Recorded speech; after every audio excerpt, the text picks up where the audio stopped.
was about 12 years ago. Ako na lang nagstay sa Pinas sa family namin.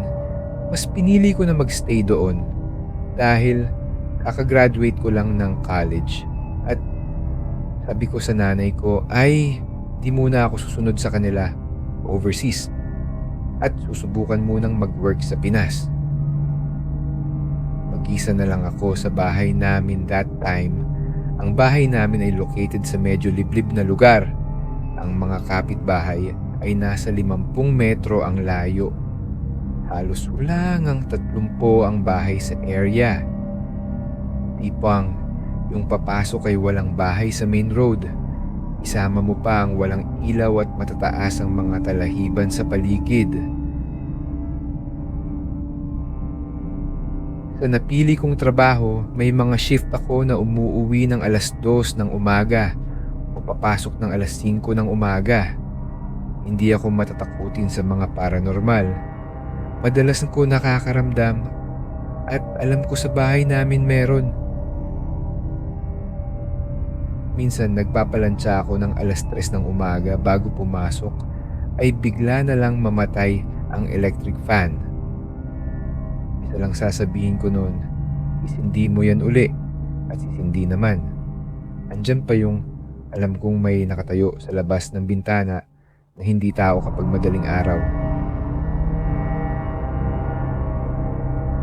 Isang pangyayari lang na nasabi ko sa sarili ko na medyo iba na to at oras na para umalis dito.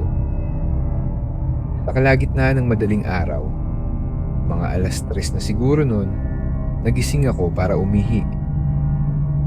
Paupo na sana ako sa kama mula sa pagkakahiga ng napalingon ako sa isang side ng kama ko at nakita ko na parang may nakahiga sa side ng kama ko na yon. Bandang paanan na parang nakakumot ang naaninag ko sa peripheral view ko. Napatigil ako ng kaunti, may konting takot na. Kasi alam ko naman mag-isa lang ako sa kama at sa bahay. Tumayo pa rin ako para umihi. Sa isip ko, mawawala din yon. Lumabas na ako ng kwarto patungo sa CR.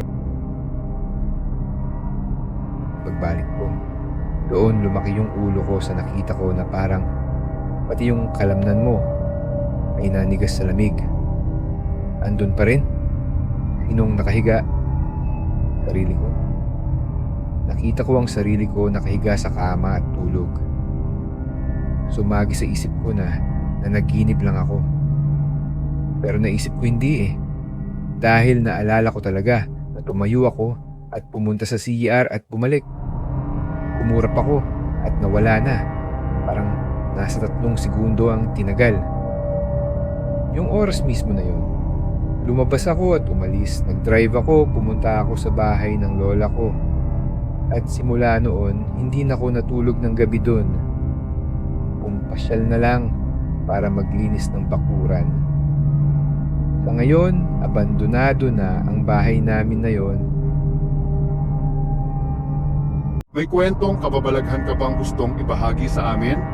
I-share lamang ang iyong detalyadong karanasan through DM or comment section. Malay mo, ang kwento mo na ang ma-feature namin sa aming susunod na video. At huwag kalimutang mag-subscribe